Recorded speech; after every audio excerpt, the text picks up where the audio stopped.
To me, the sound is a very important part of the picture. It's not just an assembly line thing where you sort of cut the picture and then you just dump the sound on later. It's much more thought out than that.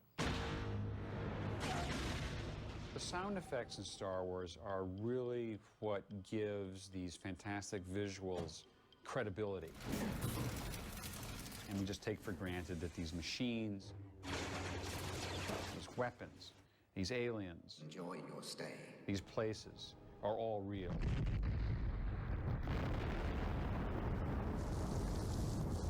But there always had to be someone selecting or creating the sounds that would be put into the soundtrack. And there's a real legacy there. The recordings live on. You know, we have over 5,000 sounds in the Star Wars library, and I've been recording things since about 1975. And I've kind of kept a mental record of the things we've recorded, kind of a living database, I guess. Quite often, I go back to the original tapes to find new material that we've never sampled before. But the stock is breaking down chemically. But we have found they can be resurrected if we place them in an oven, which warms the tapes up and will restore it so we can actually play it on one of our ancient quarter-inch tape machines. You have to learn to bake them correctly. If they're left in too long, you end up with this interesting piece of art, which used to be sound. I don't know. You can use these recordings as a inspiration sometimes for new things. I've been working with Ben Bird, our sound designer, on episode 2 for the last couple of years, and he's the godfather of the Star Wars sound universe. Make sure 6 is done in the first part of April. Most people don't realize all the different sound elements that make up a final soundtrack of a film. It's pretty rough right now. Like the Foley and the sound effects and the ADR and the production dialogue. And that process will take about a year before we get to the mix.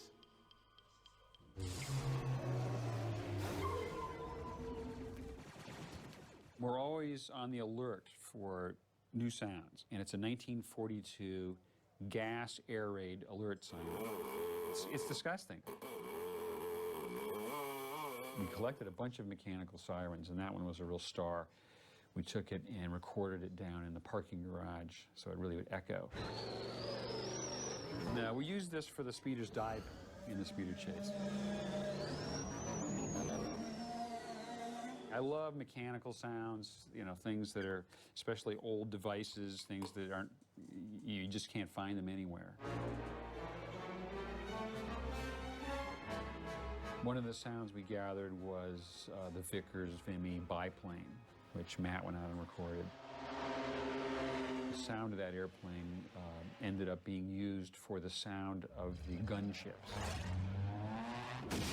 that are in the Clone War at the end of the film. Some of the sound of that biplane was I pitched it up and made it higher pitched sound out of it for the Geonosian fighters.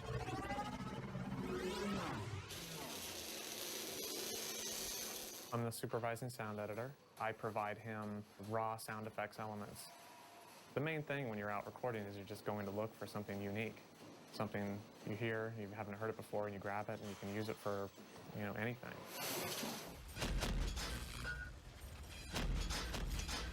The droid factory sequence required practically every bit of machinery we've ever recorded. Machines that we recorded back as far as Empire Strikes Back, some metal stamping machines that were used. I found in the past that we've used almost every sound we've recorded by the end of the film.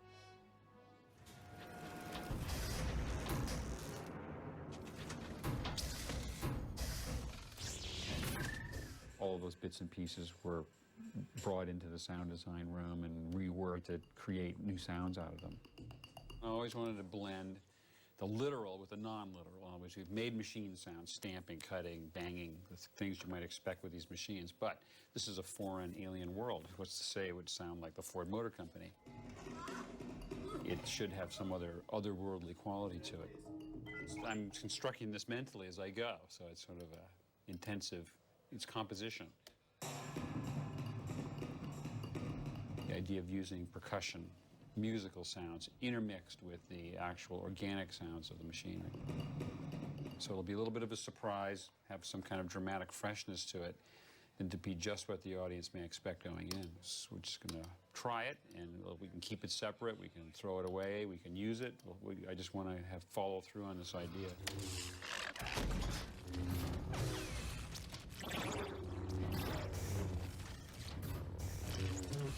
Anakin! How many times I told you? Stay away from power couplings! There's dialogue replacement because the set often can be very noisy. You're crazy. Slow down. If Anakin and Obi-Wan are riding in the speeder, well, there's wind machines blowing on them.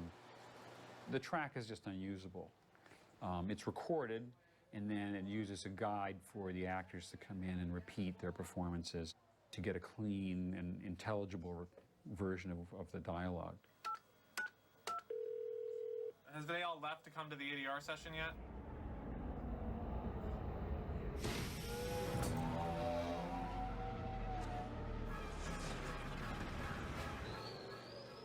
You call it Naboo, don't you? Naboo. Naboo. Naboo. Naboo. Naboo. Yeah, we just do a wild take struggles, and I can cut that in. It's not like she has dialogue, remember? That's true. It's not dialogue, it's just struggling. It's just struggling. Okay, here we go. Incredible pair of lungs there. Yeah.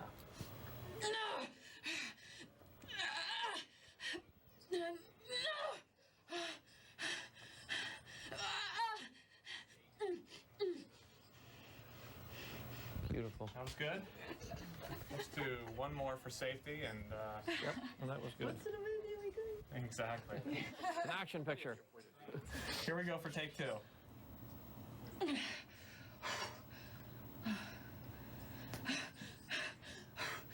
That was good. That was great. Yeah, I think we got that covered. I'm doing I Hit the Ship as well, aren't I? Yeah. Yes, it's all part of the same thing. Here we go. Take one. I hit the ship, but they used a decoy. Nailed the sync on that one. That was great sync. That was great, That too. was great. All right. Happy? That was one's really happy. good. I'm very happy for that one. I want one more for safety, and I think we got it. Whoa. I'm sorry. I need one more. Okay. Sorry, I'm just, I'm trying to look out for something. You used to care. I still care. I hit the ship, but they used a decoy. See, now I got so much more to work with. Okay, that was great. I think I'm fine here. You made my night. Okay. You have the digital characters too, which you have to start from scratch. Take three, buddy. The Padawan is right, and only those who have turned to the dark side can sense the possibilities of the future. On this film, we're going to record something like close to 900 lines of the dialogue. Meditate on that. I will. Or I must. Might as well get 3 in a row, right? Beautiful. I think that's beautiful. I hope that was take two or take one. That was take two. No, well, take two is the one. So I think we've done it. Yeah. I think we can go home now. Yeah. May I present Lama Su, Prime Minister of Kamino. And this is Master Jedi. Obi-Wan Kenobi. Koya? Aye. Yes? I'm just about done with spotting Lama Su here. So we're going to need to take this. This is the composite reel you gave me from the picture department. I don't have time to send anything FedEx. If you could put it up on our internet server for Sound Firm over in Sydney, so they'll have the same media we have. And then I'll just make sure that the tie line's working, which is going halfway around the world. Okay. How far away are they? 15,000 miles? Yeah, something like that. So the actor's in Sydney, and George and I are going to be in his theater in the main house. Long distance looping. Yeah. The audio is going via ISDN. It's being encoded on both ends to sound CD quality. And then the video is actually, I've got duplicate video on both sides, and I'm just sending control information to both. So I'm not actually sending video. Fett demanded only one thing, an unaltered clone for himself. Curious, isn't it? I have to hear it again. Yeah, I think you had it, you were just one beat too early. Fett demanded only one thing, an unaltered clone for himself. Curious, isn't it? That was really good for the whole thing. This is the best we've ever had it in terms of the setup and the quality, the ability to actually do it. And Yeah. this works amazingly well considering that they're in Australia and we're here.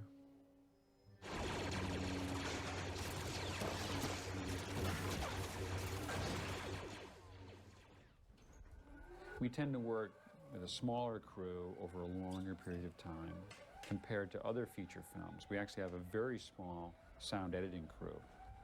We really did this film with 2 principal sound effects editors. We have those elements of the metal, and then I'm going to add some dirt in. And then we still have these unrolling effects too, which are when the... Bruce has been doing all the Genosian crowds and all the crashes and impacts and, you know, that sort of thing. Terry's working on the lasers. I'm doing the creatures. Some poor person is going to have to do all the lightsabers. Right. Who is that person? Hiya, Terry. How are you? So what do we have today? Do I hear the arena? A little bit of it, sure. See how dense it is.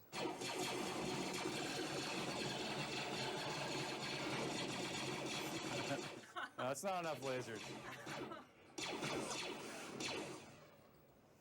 Wow. See, they'll probably be shooting in those marching shots. You know, I just don't know. But that's great.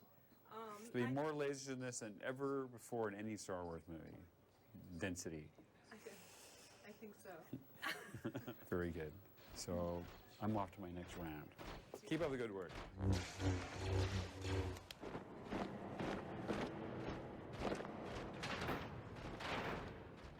Foley are the sound effects that are really too specific to be found in a library. I got the dippity-doo and the chamois. You know, I'm gonna bring this over. We'll spot the scenes with the Foley department, and they will go through like an old radio play and perform them like with props. And the Foley editors will then put that in exact sync with the picture, and we'll mix it down as part of the effects track. There was some really excellent Foley sounds done by Denny Thorpe and Jana Vance for the Cahoons crawling across the floor. Give it a go. Thank you.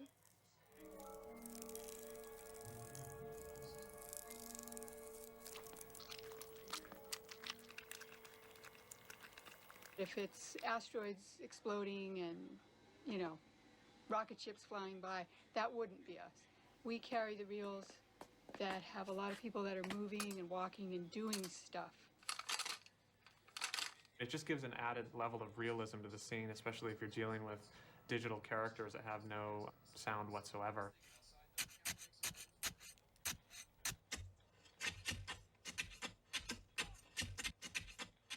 Yeah, that's really good. That's awesome. Nice job recording too, Pat. Yeah.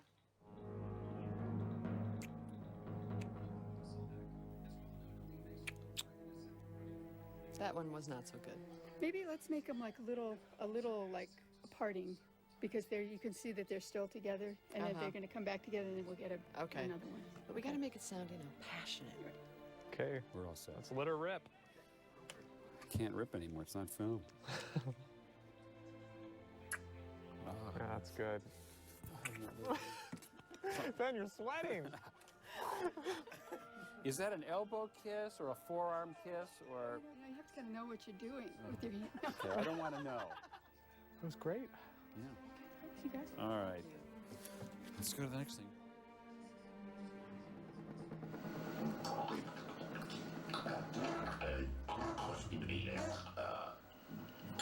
Right now I'm just trying to create some buzzy, insecty kind of sounds out of actual speech. We started out speaking English, and then we slowly changed it word at a time.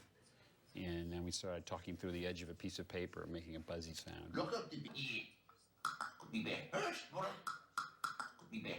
I started cutting it up in little pieces and changing the speed, make it so it's too fast. You know, you could never say it this way live. We talked about the idea that since Poggle apparently has 2 mandibles, he has an up and down and a side to side, like a grasshopper. And that if I make this sort of buzzy thing, he would go, he would kind of do that with a funny little animation with part of his mouth and talk. It's important that this be articulate like this, Yeah. because I think it is reasonably articulate. I mean, this is the most organic in terms of it's not pitch changed or anything, so there's no electronic aspect to it. He said, "We have no choice but to order our retreat." Okay, he's more emphatic So about he's it. much more emphatic about it. But it means you should really see it. As long as you keep them not going on simultaneously. Right. Like they can butt against each other. A word can form into that. It sounds great. Yeah, it's good. It's the last voice of the whole film right now for me.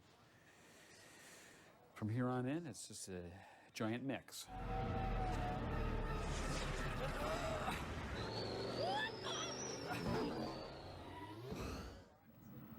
Can't believe we're here finally. My job is to work with the editors to make sure that we get all the elements of the film, like the Foley, the sound effects, the replaced dialogue, the production dialogue, and the sound design, and to make sure that they get all of those elements into sync with the most current picture, and then we bring that to the mix. The final mix lasts for about a month on a Star Wars film. We go into a dark room every day, and we listen to every sound and every bit of music and every bit of dialogue, and we inch our way through each scene, sometimes only completing a few minutes a day. He can immediately decide whether he, wants some major changes of some sort, often tearing things apart and putting them back together a different way until we find something that really satisfies us all and will satisfy George Lucas. Gary and Ben are in charge. There isn't anybody else who has any power over here. The first day of the final is always unknown. You never know what's going to happen until you start running it all together. The whole problem is that we haven't heard. Michael's done the dialogue. He hasn't really heard everything that we've done in effects. We haven't heard the music at all, so it all... Throw it all into the pot right off the bat and then sort it out. Sometimes it's a surprise how it all sounds together. It's kind of like brainwashing in a way. You go in and you're in the dark, there's loud sounds, there's one source of light on you. The pop. Boop! Oh, everybody stood up to attention. You hear things over and over and over again.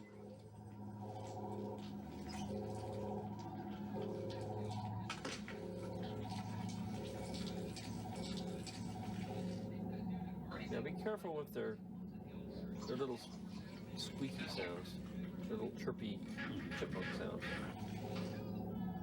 Yeah, there's some great Foley in here, but I guess you don't have Foley, do you? There's a little cutie stuff in there. I think it's too close to what R2 does, and it's also. I think that is R2. It's R2 sleeping off screen. He's snoring. Well, and get rid of it. He's paid by the beat, George. Yeah, he jabbers. R2 was lost, and I hope he's not too disappointed. But it happens to all of us. We do things that get cut out of the movie. I've done a million things that are cut out of the movie, so. It would be nice if we could record that guy that almost runs into Obi-Wan, not the two guys, but the first guy. Maybe you should say, "What the?" It's a traditional line. It's in all the movies, and it'd be a good place for it, I think.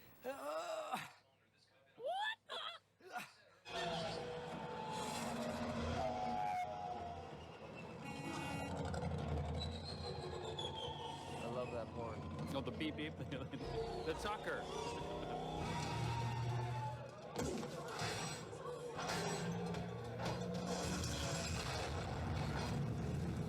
Well, now we got reel 1 done. Now what do we do? Can you put up reel 2, please? Well, good luck. Take 2 aspirin, call me in the morning. But minor details, they add up to things. They can add up to significant changes if you do enough of them. Coming right up here, it's like that and that. So I'm doing now is a welding, which is, I think, going to take a while. Yeah, I know. Well, I'm not rushing you. No, I'm just thinking checking ahead. in.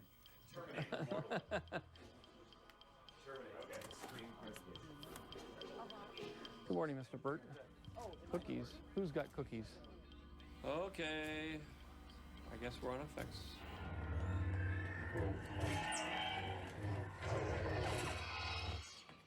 I think, it needs to be more like chattering, like crying. And that kind of stuff, not this kind of.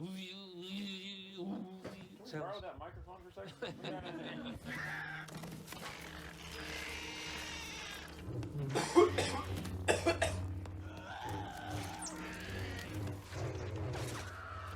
till you hear the Droid Factory. There's a real collision of... A cacophony of craziness? Of movie styles coming together.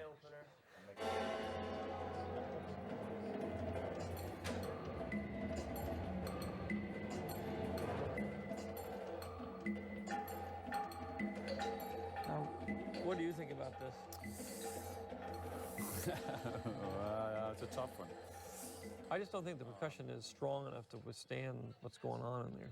I think we should just replace the percussion part with effects. In actuality, some of the musical sounds that I had made for the Droid Factory, the drums and things like that, were dropped, but the idea was sort of reborn in the monster fight. Rhythmic sounds that acted as a response to events on the floor of the arena. Horns, as if it was a sports, a wild sports crowd blowing horns and chanting. Kinds of things that we immediately associate with the emotions of a giant crowd in a stadium. It was a good trade, actually. Because that's the nature of making these films, that you can always change something, and there's always you can revisit a scene and evaluate it one more time. It's an ongoing process that is really only brought to the end by the calendar. I don't know whether I should bring it up now, but I guess I should. I had a rather, this is just an aside, which will probably cause you a lot of angst. But we're almost done, so I can't do this anymore. It's back in Palpatine's office. The little hologram comes on, and he says, "Good, we'll deal with this later. Send them in." That should really be good. Send them in. We'll deal with this later. See what you can do. I'm gonna cook up some, cook up the words.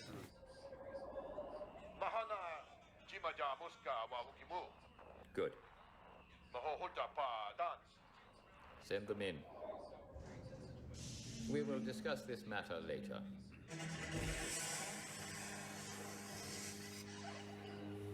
I don't think so. What is this sound? I'm not going to tell you. Actually, it's arcing. It's electrical arcing. From 25 years ago. Yeah. Just seems like it's not good enough. There's always a point toward the end during the final mix that I can actually sit down and address the absolute final details, and it adds what I would say the final accent to a moment in the film. During the asteroid chase, which is basically a sound effects only sequence, it was hard to come up with a sound for the seismic charge that would have dramatic contrast to every sound that had just preceded it.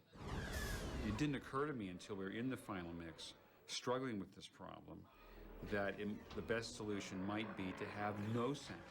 I reasoned that all energy was pulled into it. No sound could escape. And it was only after it had detonated that somehow the energy was released and then the sound occurred. I created what I call an audio black hole.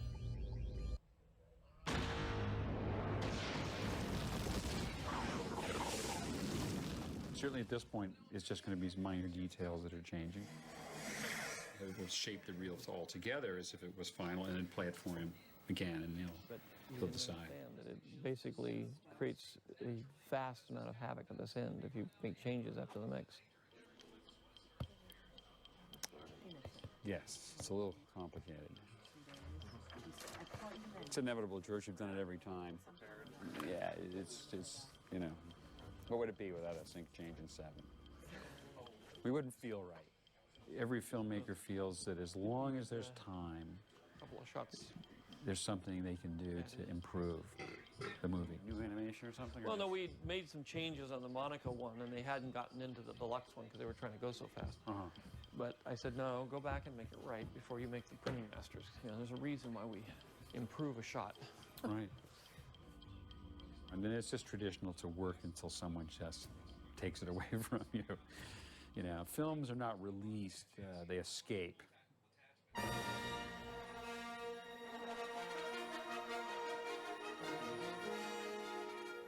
Amazing. I know. It is. It's amazing to see it. I know, sure. For That was the the first first picture of the whole movie. Yeah, it's like, and, this is normally what people get to see at the first rough cut screening.